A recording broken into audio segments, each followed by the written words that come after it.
Agora sim. Boa tarde. Tarde. Me chamo Washington Fernando de Souza, sou mestre em Museologia e Patrimônio pela Universidade Federal do Rio de Janeiro, turismólogo pela Universidade Estadual de Goiás e museólogo pela Universidade Federal de Goiás.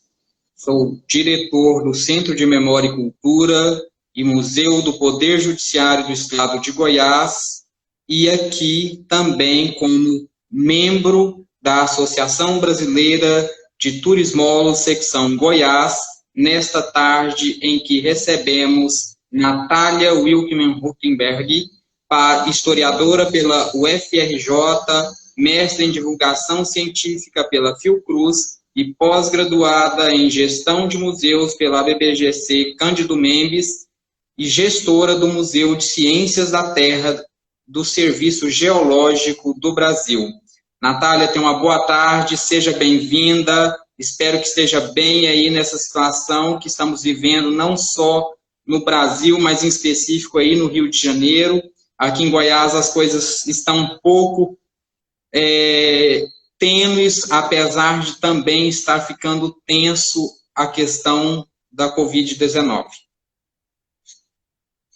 Boa tarde a todos, obrigada pelo convite à BB Tour, ao meu querido colega Washington, obrigada por lembrar da gente, né? Poder estar representando também o Museu de Ciências da Terra, a CPRM, o Serviço Geológico do Brasil, é uma honra e estou muito feliz com a participação de vocês. Como o colega já mencionou, né? Na área de educação científica, embora profissional do museu, a gente trabalha em todos os cantos, né? Então, já muito tempo trabalhando no educativo, do museu, na gestão, né? Na implantação da mediação, do programa de mediação da terra. E agora eu estou mais focada, né, na pós-graduação em gestão de museus de São Paulo, estou mais focada na gestão, porque eu acho que foi uma demanda geral, né, por conta de termos perdido, incendiado o nosso profissional. Todas as instituições passaram a se preocupar em focar muito nos aspectos de gestão.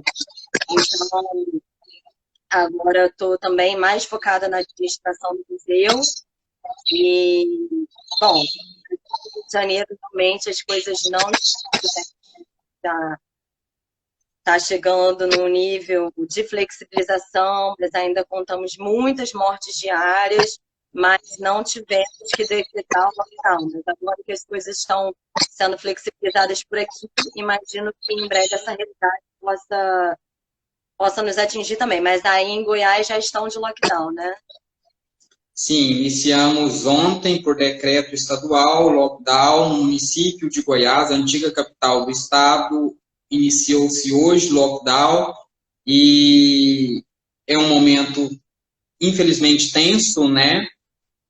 Hoje eu ainda conversava com a Alejandra, professora de museologia da Unirio, e falava, né, que essa situação é um louco e um down, né? Ainda fazia uma sátira à situação, né? Fazendo uma sátira à situação do lockdown, que infelizmente é só solicitando a ajuda da doutora Nício da Silveira, né? Já para fazer uma alusão aí ao Museu Nício da Silveira, né? O Instituto da Loucura, porque é mais fácil morrer de loucura do que de Covid, na situação que a gente está vivendo. Mas vamos lá, museu e turismo em tempos de Covid, né? Essa tarde de hoje, eu vou começar falando e vou abrir o espaço para você, Natália, e depois a gente abre também para os nossos espectadores para respondermos algumas questões que eu acho que é de suma importância também.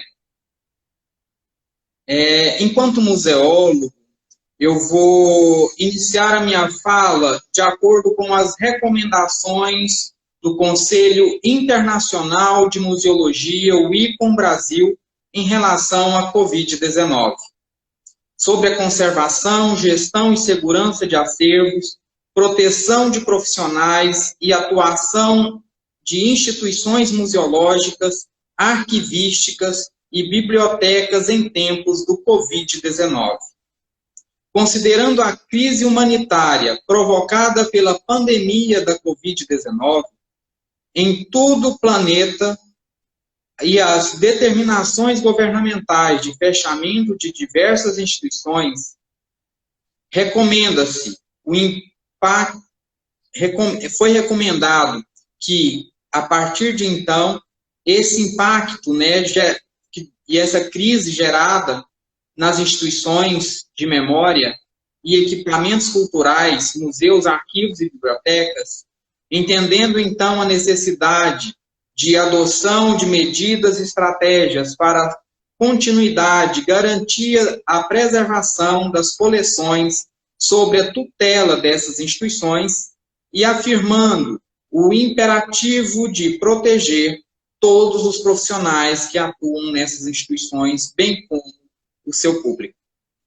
Esta recomendação, discutida no âmbito do ICOM Brasil, coloca à comunidade as seguintes orientações. Em relação à coordenação das ações, cada instituição deverá organizar uma equipe interna para coordenar e comunicar as ações junto ao corpo interno e ao pessoal terceirizado, em caso de lockdown. Bloqueio geral. A coordenação deverá acordar com a governança local a presença monitorada de um profissional do corpo de bombeiro ou da polícia, de, idealmente, um membro da casa para vistoria semanal com atenção às obras. Em relação aos órgãos de segurança pública e demais parceiros, a coordenação deve disponibilizar a lista de contatos mais próxima em caso de emergência. A instituição deverá planejar junto aos órgãos públicos gestores questões financeiras para a manutenção da instituição durante a quarentena e, no caso das instituições particulares, junto às mantenedoras, associações e fundações.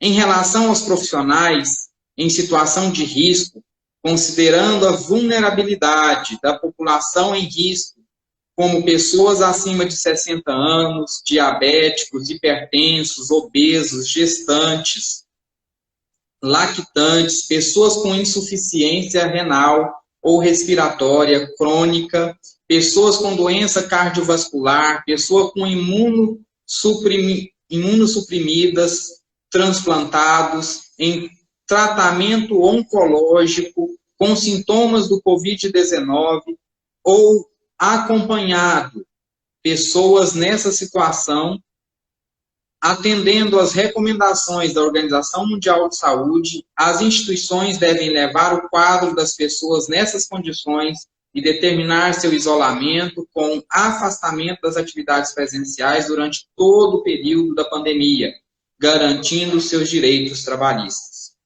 Em relação a equipes presenciais, sabendo-se da necessidade de manutenção dos serviços básicos como limpeza, vigilância, recomenda-se que as instituições estabeleçam uma escala de revezamento, bem como as rotinas de vistoria e monitoramento dos acervos, zelando para o uso de equipamento de segurança pessoal, uso de luvas, uso de máscara e higienização das mãos com álcool gel 70% e água e sabão, que deverão ser fornecidos pela instituição.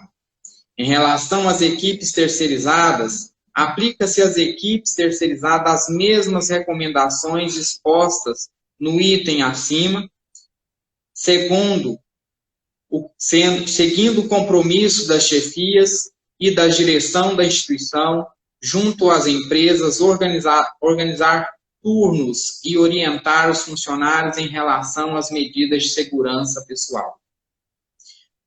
Quanto ao plano de rotina, vistorias e plantão, cada instituição deverá estabelecer um plano de rotina e vistoria em que sugere a salvaguarda das coleções expostas, em reserva técnica, em salas de guarda, em salas de consulta, em laboratórios e ateliês. Esse plano deverá descrever as atividades básicas indispensáveis a determinar a escala ou plantão dos profissionais limitando-se o número de pessoas expostas e garantindo a alternância dos agentes envolvidos. As equipes de limpeza, segurança e vistoria devem ser orientadas e reportar qualquer problema à coordenação, tais como a identificação de ataques biológicos, problemas prediais e demais ocorrências, inclusive a partir de monitoramento remoto, tais como janelas e portas abertas. No plano de comunicação interna, todas as ações deverão ser organizadas e repassadas através de um plano de comunicação interna a uma pessoa da equipe, determinada pela coordenação e utilizando as técnicas de informação e comunicação disponíveis, tais como celulares, mídias sociais, aplicativos, reuniões virtuais, correio eletrônico. Todas as deliberações e ações adotadas pela instituição devem ser documentadas em relatório para consulta futura, para reflexão sobre eficácia, visto o creditismo da situação. No que refere-se ao plano de gestão de risco, o protocolo de equipe de manutenção e manutenção predial considera-se a equipe de serviços gerais e profissionais de manutenção, internos ou terceirizados. As instituições deverão ser preparadas para promover a gestão predial a partir de identificação de problemas emergenciais, infestamento microbiótico e biológico e panes elétricas, bem como assegurar as rotinas de limpeza de calhas, podas indispensáveis à vistoria de edificação, obras nas emergências, como reformas, pinturas ou adequações, devem ser suspensas nesse período.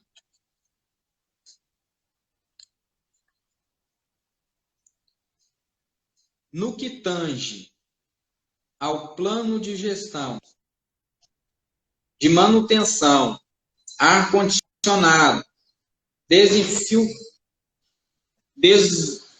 desumidificadores, monitoramento climatológico, as instituições devem assegurar o monitoramento climatológico presencial ou remoto, bem como a manutenção dos equipamentos de controle ambiental, sistema de centrais, splitter ou aparelhos individuais, como umidificadores e desumidificadores, devem preferencialmente ser mantidos ligados, evitando as variações bruscas de temperatura e umidade de ambiente já estabilizadas, como é indispensável assegurar vistoria periódica conforme prevista, como troca de filtros, a remoção de água de bandejas e até mesmo a ação que possa a equipe ser determinada pelo quadro de plantões. Equipamentos que não impactam na estabilidade ambiental devem permanecer desligados em função de risco de incêndio. No que se refere ao plantão de riscos e os protocolos de caso de incêndio, inundação e desastres naturais, caso a instituição não possua um plano de gestão de risco, as equipes de limpeza, segurança e vistoria de plantão deverão ter por escrito as ações que devem ser tomadas em caso de incêndio, inundações e desastres. A coordenação prevista no item 1 deve disponibilizar os contatos internos, telefones, e-mail, bem como um telefone do Corpo de Bombeiro mais próximo e orientar as equipes para adicioná-los em caso de emergência em quaisquer ocorrência fora da rotina. Instituições que não contam com equipe de segurança permanente devem solicitar apoio à comunidade local, parceiros, para que informem quaisquer problemas que ocorram durante o fechamento. No que tange ao grupo de gestão de risco, o protocolo de segurança contra roubo, áreas que contêm acervo devem ser trancadas com controle limitado de acesso das chaves, no caso de instituições que tenham câmeras de monitoramento remoto, essas devem ser acompanhadas à distância por pessoas pré-determinadas, as quais deverão manter os registros atualizados de circulação das áreas restritas. Dependendo da tipologia de alarme, instituições que não contam com equipe de segurança devem solicitar apoio à comunidade e parceiros para informar quaisquer problemas que ocorram durante seu fechamento. Se nisso, devem ser imediatamente informado a coordenação, a qual deve acionar a polícia local por meio de boletim de ocorrência, comunicar às governanças municipais, estaduais, tais como Secretaria de Cultura do município, instituição estadual, o Instituto Brasileiro de Museus, o Instituto Patrimônio Histórico e Artístico Nacional, no nosso caso aqui, o Poder Judiciário, o Ministério da Justiça, e no seu caso aí, o Serviço Geológico Brasileiro. A divulgação deve ocorrer através de diversos meios de comunicação para auxiliar a identificação e a recuperação dos bens roubados. As equipes de segurança internas e terceirizadas devem ser orientadas a reportar quaisquer problemas à coordenação. É interessante entendermos que dentro desse plano de gestão, algo muito peculiar é o plano de gestão de limpeza. A limpeza é imprescindível que ela ocorra, né, de modo, mesmo com escalonamento, mas que ela ocorra de modo pontual, para que o nosso acervo não seja danificado. E aí eu posso dar um exemplo da estrutura que nós temos aqui, que é um prédio histórico, tombado como patrimônio da humanidade, estrutura colonial, assoalho tanto no térreo como alçapão, e também assoalho no piso superior. Então, a questão da umidade, a questão dessas mudanças climáticas afeta muito. E por esse motivo, é imprescindível que seja feita né? Limpeza em virtude de que a gente consiga, né, futuramente evitar que as coisas fiquem piores. Então, eu vou encerrar aqui a minha fala em virtude também das orientações do ICOM e abrir para você, Natália, e depois a gente abre para alguns questionamentos.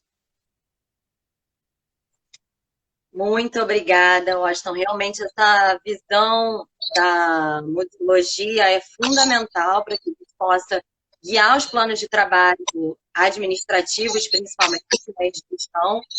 Então, as orientações vêm bem a calhar no momento de total imprevisto, que ninguém esperava, né? Vou trazer só uma abordagem rapidamente, né, do que somos, para que a gente possa entender um pouquinho de como o Museu de Ciências da Terra se situa nesse momento pós-pandemia, como a gente consegue avaliar, analisar, integrar a equipe em prol desses planos de trabalho, né? Porque são diversos planos específicos. O áudio tá bom? Bom, o nosso edifício ele foi fundado em 1907, quando ali surgiu o Serviço Geológico Mineral do Brasil, né? Formalizando institucionalizando de fato a geologia, né? Que vinham desde as comissões científicas de dentro. Então, quando a gente inaugurou para a Exposição Nacional de 1908, ele já era decreto um museu. Era o decreto de 1907 da criação do Serviço Geológico do Brasil, já citava os acervos e o museu. Na própria Exposição Nacional de 1908 já tinha a coleção de Dell, né, o pai da geologia, os primeiros geólogos aí em atuação, já tinha no mezanino superior, de hoje é o saguão do museu, essa coleção exposta. Então, aquele palácio, além de traduzir uma memória cultural histórica da URCA, do Rio de Janeiro, ele traduz a memória da fundação da geologia, né? Bom, o museu passou por diversas edições do DNPM, que hoje é a Agência Nacional de Educação, e enfim, é o único palácio que constou de todos os palácios formados para a Exposição de 1908. Nesse movimento que a gente chama História de Fragmentos de Memória, né? A cidade do Rio de Janeiro sofreu intensamente, principalmente ali a Avenida Rio Branco, com todos os edifícios históricos que foram apagados para se tornar uma cidade industrial. Então, o museu ele tem esse caráter histórico forte, também funciona como um patrimônio cultural e natural, porque a própria fachada do museu é composta de vinais Fafudal, a mesma costa do Pão de Açúcar, né? Então, são patrimônios naturais da cidade que se conversam, e está ali ao lado do Bondinho. Embora ele seja um museu indiscutível em termos de potencial, né? Porque geologia, paleontologia, na escola, as pessoas precisam desse conhecimento através dos museus, dos centros, das instituições culturais, a gente, além dele ter esse caráter essencial, ele é um bem extremamente precarizado. Né? A gente teve um incêndio que acometeu o bloco inteiro em 1973 e até hoje o bloco não foi reconstruído, né? Onde se perdeu uma das maiores bibliotecas da época, né? Especializadas no tema, que era uma época, em 1973, que os livros e as bibliotecas tinham uma fundamental importância de pesquisa. Bom, então agora a gente tem uma grande probabilidade aí que o prédio venha, porque a CPRM coube a gestão do museu da sua revitalização. Então a gente tem essa proposta de um projeto que está entrando a Petrobras, a ANP e o próprio Ministério de Minas e Energia assinou um protocolo de intenções e assinou todos os contratos em dezembro do ano passado. Então a gente está com a nossa reforma e revitalização bem avançada. E aí, a beira da obra, praticamente, veio a pandemia.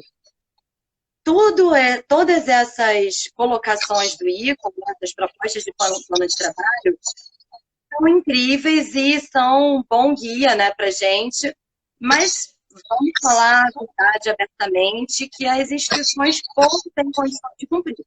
Né? As instituições são extremamente precarizadas, hoje 90% dos museus do país estão fechados. A gente sabe que lá na CPRM a gente está com a limpeza e a vigilância funcionando, trabalhando, né, exceto o pessoal do grupo de risco, mas a gente já não tinha uma segurança e vigilância necessária para preservar aquelas coleções. Só para contextualizar um pouco mais, o museu ele tem 3 coleções fundamentais. A biblioteca, o que restou da biblioteca incendiada, que já somam 90 mil volumes, com tudo que foi recomposto, e onde foi inaugurada a Biblioteca Infantil recentemente, né? Uma das nossas iniciativas de popularização, de aproximação da geociência com o público. A coleção de minerais, rochas e 60 meteoritos de várias partes do mundo, e brasileiros e estrangeiros, e a gente tem a maior reserva técnica de fósseis da América Latina. Pois bem, a maior reserva técnica de fósseis da América Latina tem uma dificuldade muito grande de guarda. Tá? A gente tem muito pouco pessoal, a gente funciona assim com garra e paixão, como todos os profissionais de museologia, muitos colegas aqui presentes sabem que é assim mesmo, né? A gente faz muito por amor, até por amor à memória, à história e a todo esse acervo, né? Que não é da CPRM, não é do Museu de Ciências da Terra, é um acervo da sociedade. Então, se quando o nosso Museu Nacional do Estudo, a gente entrou naquele alerta geral, o Ministério Público caiu em cima das instituições do nosso Museu do Estudo, até porque a gente já iria entrar para a obra. O que aconteceu agora? A gente já está com a obra, né, os contratos da obra em andamento bem intenso. Agora a gente tem essa pandemia e a gente já estava num momento de extrema preocupação com as coleções. Né? A CPRM ela trabalha com planejamento estratégico. Então, é uma ferramenta muito útil para a gestão do museu. O primeiro passo do planejamento estratégico é saber o que a gente... Em termos de coleções, a gente não sabia muito bem o que tinha, né? Não tinha inventário, o tombamento das coleções de biblioteconomia, a gente tem uma bibliotecária, a nossa querida Amanda, né? Que é uma divulgadora da ciência e responsável pela fundação da Biblioteca Infantil. mas os nossos pesquisadores são muito poucos e tentam dar conta da curadoria das coleções, mas é muito difícil.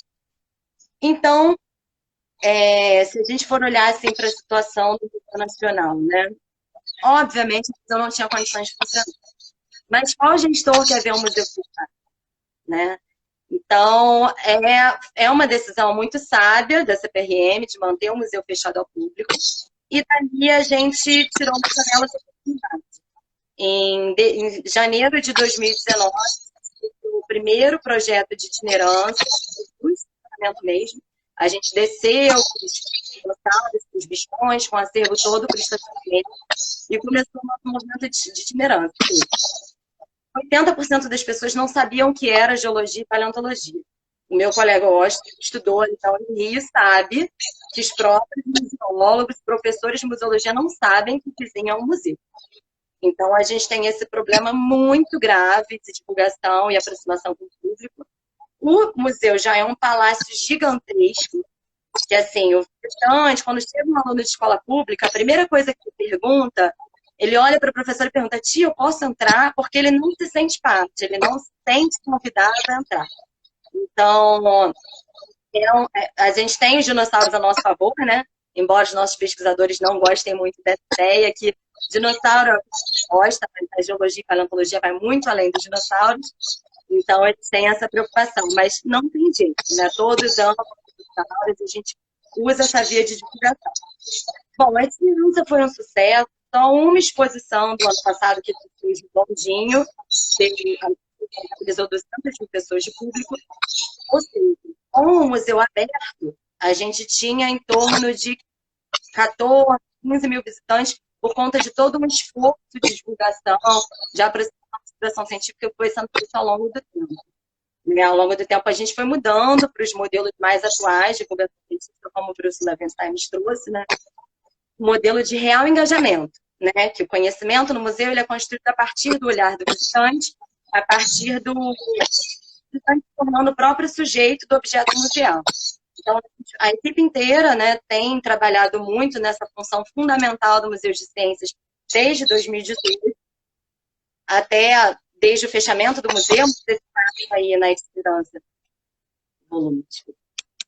Obrigada, a produção avisou aqui do a gente tem esse marco aí de quando o museu começar a partir para a itinerância corpo a corpo, e a gente chegou a esses números de 200 mil visitantes. Né? Com tudo isso, vieram as plataformas digitais. Hoje, o museu, os meus colegas de extensão não podem falar, mas como o trabalho não é meu, o trabalho da equipe, eu falo assim, sem receio nenhum. O museu se tornou uma referência, tá? Na divulgação de museus, nas plataformas digitais. A gente tem recebido elogios de diversas instituições que estão usando o nosso trabalho mesmo como referência. Então, o que aconteceu nesse momento com o Museu de Ciências da Terra? Todos os museus estão na mesma janela de oportunidade que a nossa. A diferença é que a gente estava nesse processo de se digitalizar há mais tempo. O nosso site foi no ano passado, o Instagram também, então a gente já estava avançando na produção de conteúdos digitais, os próprios colegas já fizeram várias plataformas 3D, os meus colegas da área de rochas minerais, toda a base de meteoritos catalogadas em modelo tridimensional. Então, assim, a gente tem avançado muito nas plataformas digitais com calma, num planejamento estruturado há tempos. O que hoje virou uma realidade até apavorante da educação museal, né? Que os gestores tiveram que tocar para trabalhar em cima de conteúdos digitais da noite para o dia, sem o preparo devido, sem a capacitação. Nós que estamos em home office sabemos que muitas vezes as instituições não estão cedendo equipamentos, a gente está usando equipamento, né, nosso mesmo, e sob a ótica da educação museal, o conteúdo digital não é inclusivo, né? Não pode achar, até os meus colegas da pós que estão presentes prestigiando, eu super feliz, mas o que a gente tem discutido para ter esse cuidado, né? Eu lembro que até essa foi a discussão da nossa professora Cláudia Porto na última aula. A gente tem esse cuidado para não achar que você está democratizando o conhecimento, colocando o conhecimento digital, porque isso não é inclusão, né? Então a gente tem que ter muito cuidado com essa distinção, essa diferença. Bom, O que pensar, assim, né? Já falei bastante, mas só mesmo para contextualizar essa fala, o que eu acho que a gente pode levar dessa experiência? Muitas pessoas estão discutindo o lado positivo de agora. As equipes de comunicação fizeram com que muitas mesmo, a gente pode colocar aí todo o mérito para as equipes de educação e divulgação, fizeram com que os curadores e os pesquisadores pudessem participar do real engajamento, do papel real de engajamento dos museus, né? Do real potencial educativo dos museus.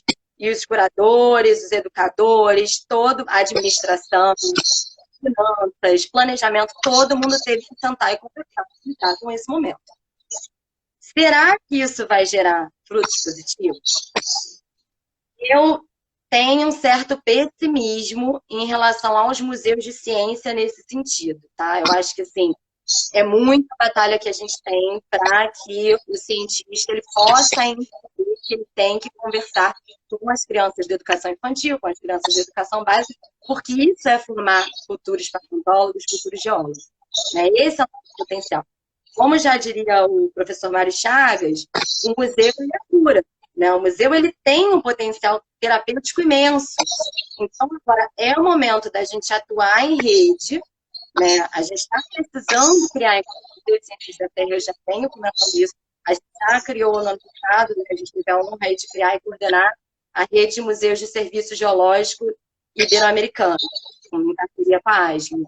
Então, a gente está precisando criar uma rede de museus de geociências, tá? A gente tem a rede de educação museu ao nosso favor, a gente precisa atuar em rede para que esse engajamento, essa democratização possa ser real. A gente sabe que não tem condições de todas as instituições seguirem esses planos de trabalho, mas a gente está começando, a gente vai começar nosso relatório de coleções agora, que a gente já sabe que não tem condições de voltar no momento o trabalho da coleção, essa já é uma realidade institucional, né? É óbvio que a gente vai se embasar nas regras do ICOM, mas a gente sabe que aquilo tudo a gente não tem condições de cumprir com recursos precários, né, com orçamento precário. Essa é a regra dos museus de paleontologia, né? Como já diria o professor Alex Kelly, infelizmente é uma realidade de recursos precários, disposição pobre, e a gente, é muito difícil você engajar o público dessa maneira, então a gente não sabe das costas. Mas eu acho que é o momento da gente parar e repensar realmente como essa interação tecnológica pode se tornar inclusiva, né? Eu acho que isso é fundamental.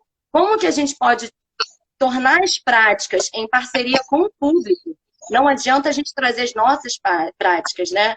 A gente, quando foi de itinerância nas creches da Prefeitura do Rio de Janeiro, né, no ano passado, só as creches de mais comunidade, né, de lugares mais pobres mesmo, das classes minoritárias do Rio de Janeiro, a gente subiu a comunidade mesmo, levou o museu.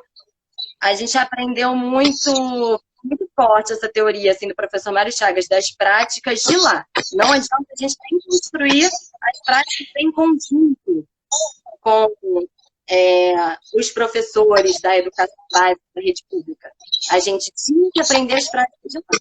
Então, assim, eu acho que é a hora da gente parar e olhar para aquele visitante, de que maneira que aquele conteúdo está entrando, não está entrando, que a gente está conseguindo.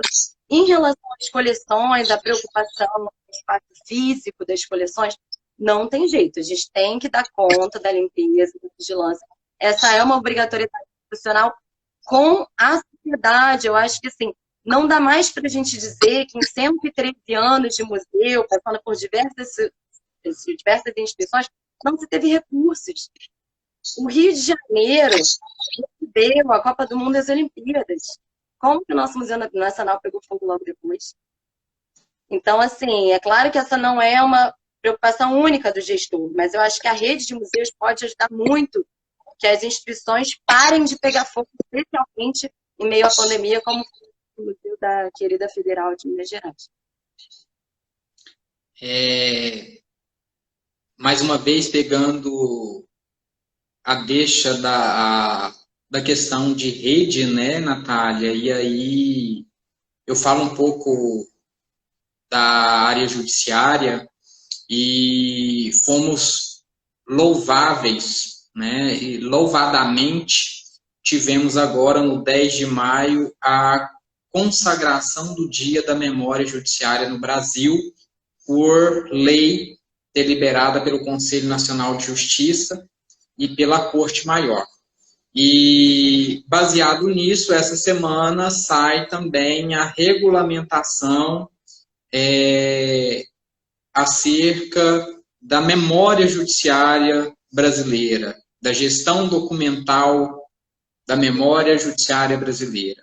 Então, no ano passado, em setembro, tivemos um encontro em Florianópolis, da rede, né? Então, naquele momento, né, o encontro ele possibilitou a concepção da rede, né? A Rede da Memória Judiciária do Brasil, que é o Memojus, e dentro dessa rede que hoje a gente se dialoga pela plataforma, então pela rede social, e faz com que a gente se conecte nessa extensão que é o nosso território, e isso faz com que nós saibamos um pouquinho mais do que é a realidade de cada região, em cada judiciário brasileiro em específico, né? Falando aqui do meu caso.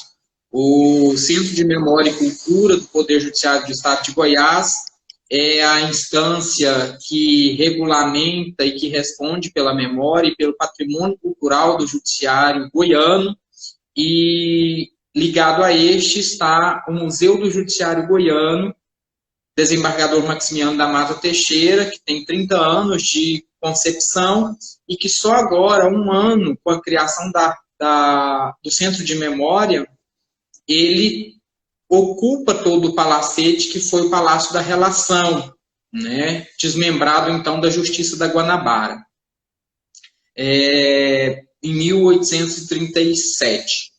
Então, nesse interim, né, de 30 anos, o museu ficou silenciado. Então, ele ocupava espaço comum, ele ocupava espaço coletivo, não havia uma reserva técnica, a exposição era vulnerável, não havia um gestor específico, em suma, muitas das vezes, era o magistrado da comarca que respondia pelo arsenal. Então, hoje não. Hoje o museu ele tem sua sede própria, ele tem sua regimentação. Estamos aí caminhando para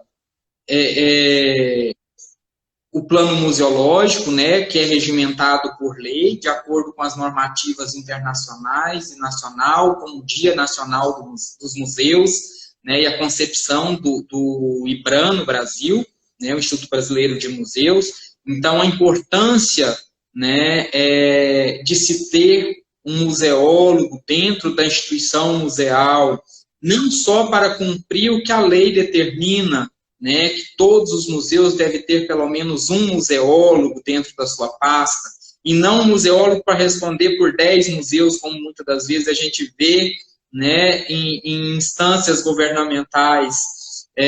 Se um museólogo no museu já soa a camisa, né, para poder dar conta da conservação, né, das orientações, da formação, a partir da sua RT, né, do seu registro técnico, né, imagina responder por 10 instituições. Né? Ser museólogo não é ser um profissional de gabinete, né? Ser um profissional que senta atrás de mesa e só assina o laudo que foi feito por alguém. Pelo contrário, ele precisa estar em constância, em contato direto com o acervo, com o público, para entender o perfil desse público, para fazer o planejamento educacional da instituição. Né? Hoje aqui nós temos o privilégio de ter uma pedagoga, analista judiciária, que está formando em Direito e ora também fazendo um mestrado na área de cultura, e que é historiadora, que ora passa a responder pelo educativo do museu, mas ainda num processo de formação, de orientação a partir das diretrizes da museologia, alinhadas com o seu conhecimento pedagógico, porque ela era pedagoga judiciária, né? E a pedagogia no museu, ela não é a pedagogia judiciária, ela é uma pedagogia muito mais voltada pela praxis, né? Pela relação teoria e prática, né? Não é só aquela coisa engessada, que é o que você fez alusão, inclusive, à fala do professor Chagas, e aí eu faço alusão também a essa relação que eu tive com a orientação da professora Maria Amélia Reis, no mestrado, onde ela trabalha muito essa questão de educação em museu, né? E aí foi onde nós nos conhecemos, né? Na disciplina da professora Maria Amélia, que era a disciplina justamente de educação em museu, no mestrado em Museologia e Patrimônio. Então, assim, é um desafio, né? Hoje eu vejo que a rede ela é um fortalecimento para todas as instituições. Aí nós temos, né, a rede de educadores de museus, Brasil e o Rio tem sua rede muito bem sedimentada, ativa, por sinal, com várias atuações. Aqui no estado de Goiás, inclusive, né, sou um dos membros fundadores da REM Goiás, e tem sido desenvolvido várias ações nesse período. E a sua fala acerca dessa questão da acessibilidade. E realmente, Natália, não podemos achar que colocar o acervo no modo 3D, ou disponibilizar um documento numa plataforma, seja ela de qual instância, é uma ação social. Não é, né? Primeiro que existem técnicas. Nós não podemos disponibilizar o nosso acervo de modo qualquer, até porque ele precisa de cuidados, porque existem as normativas também para as plataformas digitais de acervo. Senão a gente vai estar cometendo os crimes, né? Os crimes que vão colocar em duplicidade esse acervo, a vulnerabilidade desse acervo, o risco desse acervo, inclusive a partir de uma plataforma, para com a sua estada no sítio, né? Então, assim, isso é muito sério, né? E aí volto às recomendações do ICO, inclusive, nesse período de pandemia, onde, apesar de estarmos fechados, não podemos abrir para pesquisa, não podemos disponibilizar empréstimo, temos que ter cuidado com o nosso acervo, temos que seguir as orientações. Por mais difícil que seja, é preciso seguir essas orientações. Sei que tem muitas pessoas aí precisando ter acesso à base de dados, né? Pesquisar, inclusive, os acervos, mas é importante, inclusive, salientar, e aí, mais uma vez, dentro da sua fala, eu vejo e reafirmo, de acordo com uma fala anterior que eu fiz, que esse momento que estamos vivendo é para que as nossas instituições, as instâncias de poder e as instâncias gestoras entendam a importância da digitalização do acervo, de uma plataforma específica para o acervo, do desengessamento, né, da gestão, que muitas das vezes fica burocratizada por uma série de fatores e dependendo de outras situações que muitas das vezes é complicado. Uma vez que no campo museológico a gente tem regulamentações específicas, tem diretrizes próprias, apesar de que, mesmo tendo essas diretrizes, regulamentações específicas e próprias, a gente segue as orientações e as diretrizes institucionais nas esferas de poder, seja ela judiciário, executivo, legislativo, como é o caso das nossas esferas. Mas é importante que entendamos e respeitemos as regimentações específicas do campo, no caso da museologia, no caso da biblioteconomia, no caso da arquivologia, né? E também aí no seu caso, né, apesar de ser museologia, mas também tem uma especificidade que é a mineralogia, né? Então, isso é muito importante. Isso faz com que entendamos e façamos crer que é imprescindível essa gestão minuciosa, esse cuidado, esse tato com a gestão desse patrimônio rico que nós temos no nosso país, além, sobretudo, dos estados que estamos representando. Muito boa a sua fala, querido colega. Eu acho... Meu áudio continua bom? Porque entrou uma ligação e às vezes abaixa o áudio.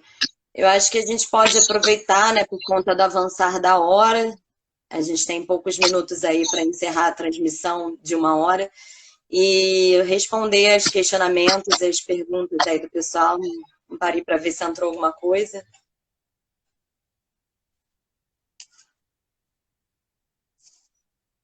Bom, vejo aqui agradecimento ao Museu Ciência da Terra, pessoal da Fiocruz conectado, pessoal de Petrópolis, no estado de Goiás não consegui detectar, além de o secretário estadual do turismo, muito obrigado pela presença, a professora Giovana Tavares, coordenadora do Observatório de Turismo, me perdoe, secretário, né,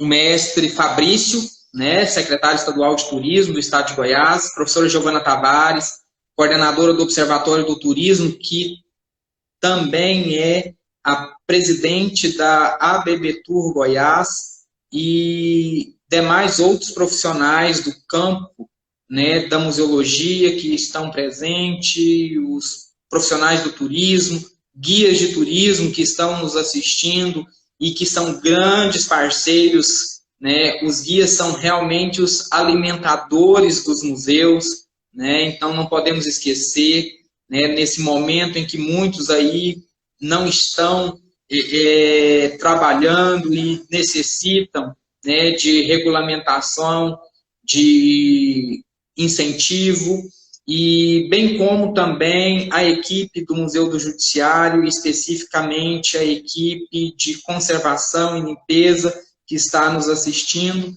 Muito obrigado pela participação, que é fundamental, né? Não percebo nenhum questionamento, Natália, mas eu faço Teve uma perguntinha Ótimo. de um colega. Além de agradecer a todos os queridos colegas, amigos, familiares aí presentes, achei muito bacana, isso é muito importante, né? Valorizar os museus e o turismo nacional. E a preocupação também, né, com o momento e como o nosso patrimônio vai ficar aí após a pandemia. Queria agradecer especialmente minha nova querida chefe, doutora Célia Cursino, está presente, ex-superintendente do IPHAN, Minas Gerais, e a nossa mais nova museóloga, depois de 113 anos de museu, a gente agora tem uma museóloga e vamos, enfim, é a situação dos museus, né? E vamos promover aí nosso plano museológico finalmente. Um colega, acho que o senhor Décio, não me lembro o sobrenome, pediu para a gente falar sobre museus e economia criativa. A hora já está avançando, eu tenho pouco a falar, que meu colega é turismólogo, né? Mas no nosso campo do Museu de Ciências da Terra, a gente trabalha com propostas de turismo para o patrimônio geológico. O campo do museu e turismo, ele sempre foi um momento de disputa. A gente já discutiu muito isso, eu e o Washington, nas nossas aulas, né, discussões bem acaloradas. É um campo de disputa, não é o tema e o momento da live, né? Mas lá no Museu de Ciências da Terra a gente sofria essa realidade, que infelizmente as agências de turismo cobram absurdamente das escolas pelos passeios envolvendo os museus públicos, e ainda passam a informação errada, porque a mediação não é porque você está construindo conhecimento em conjunto que você não tem uma capacitação para isso. Então, você tem toda uma preocupação do nosso curador dos acervos, Dr. Diógenes de Almeida Campos, com a capacitação, formação desses mediadores, e o profissional de turismo, para valorizar também o seu fazer, ele muitas vezes lá dentro atropelava o mediador. O território ali já é de disputa, porque, por exemplo, a gente se aproximou do Instituto Benjamin Constant no ano passado, né, instituições vizinhas há 100 anos. E a gente, quando o Benjamin passava, eu mesma saía correndo na escadaria do museu e chamava: pessoal, entrem, venham visitar a gente, ajudem a gente com as propostas de acessibilidade. Só que os guias muitas vezes não promoviam essa ponte, não levavam o pessoal no museu, embora fizessem todo o turismo na Urca. Então, o que está acontecendo hoje? Né? A gente vê profissionais de turismo muito mais comprometidos com a questão do patrimônio, com a questão da memória, com a importância da memória, do patrimônio, de se respeitar também o conhecimento geocientífico ou científico, né? O conhecimento daquelas pessoas que trabalham ali no museu, quando eles adentram o campo. Mas eu acho que isso vai muito também, eu posso estar errada, mas o que eu tenho percebido vai muito numa mudança da própria graduação em turismo. Eu acho que algumas alterações foram feitas, o meu colega pode falar melhor sobre isso, em que houve essa sensibilização. Um profissional de museu também, muitas vezes ele só olha para a economia criativa na hora de propor um edital.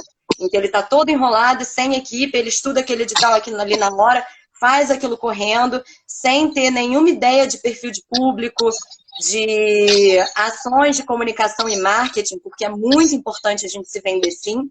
Então ele só olha para o profissional da economia criativa e busca essa interação comunitária, que eu acho que é uma coisa que a pandemia, mais uma coisa, está nos ensinando, da importância e da potência disso, na hora de propor o edital.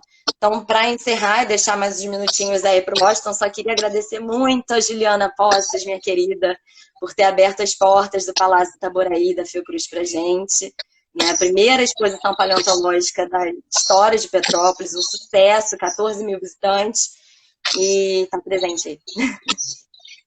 Bom, primeiramente, muito obrigado pela presença, professor Décio. Professor Décio foi consultor do SEBRAE, mestre em Economia Criativa no estado de Goiás, conferencista nacional no ramo. E, assim, foi meu professor na especialização em Gestão em Turismo. E é interessante quando ele faz essa pergunta, Natália, porque eu vejo que a pergunta dele não é somente uma curiosidade, é mais uma instigação mesmo, né, para que nós possamos suscitar aqui a importância da economia criativa no rol da museologia, né? Não só de ter uma loja dentro do museu, associação de amigos do museu, muitas das vezes, que é o ideal, está dentro da legislação e da regimentação de políticas públicas de museu, né, a possibilidade de associação de amigos e a lojinha do museu para que o associativismo, a economia criativa também possa ser um vetor favorável à instituição museal, além de favorecer a comunidade, né, e com uma especificidade, o produto identitário. Isso é fundamental na economia criativa, né? Não tem coisa melhor do que ir no museu e comprar uma caneca. E aqui eu fiz gosto de, né, estar tomando água nessa caneca do Museu do Judiciário, que em específico é uma caneca que eu produzi, né, com uma foto brindada por uma vizinha do museu, né, na recepção da diretoria, é uma foto da recepção da diretoria, e eu fiz esta caneca para presentear a equipe do museu no final do ano de 2019, para que todos se sentissem mais pertencentes à instituição, né? E com essa situação ficou aí, estamos desenvolvendo o projeto de souvenir do museu, a lojinha do museu, e temos outros elementos também já em estudo, uma vez que dentro do Museu do Judiciário nós temos projetos artesanais com chancela do CNJ. Então, isso é de suma importância no rol da economia criativa, né? Bom, já estamos caminhando para o final, quero agradecer, né, a Natália, né, o Museu da Ciência da Terra, né, o Museu do Judiciário, minhas congratulações à Corte Judiciária do Estado de Goiás e a todos os demais colegas do Judiciário que nos estão assistindo e que nos irão assistir, né, no YouTube da ABB Tour, vendo que esta live ela vem a ser algo assim de suma importância para esse momento que estamos vivendo, tanto no turismo como também na museologia, né? E como você disse, né, Natália, é algo que nos faz refletir o que deveremos fazer após essa situação de pandemia. Meu muito obrigado pela presença de todos. Obrigada a todos. Obrigada, Washington, pelo convite, adorei. Obrigada pelos elogios. Fico super contente que a gente possa fortalecer a rede e as parcerias, porque é o caminho. Ok, muito obrigado e estamos à disposição. Tchau, pessoal.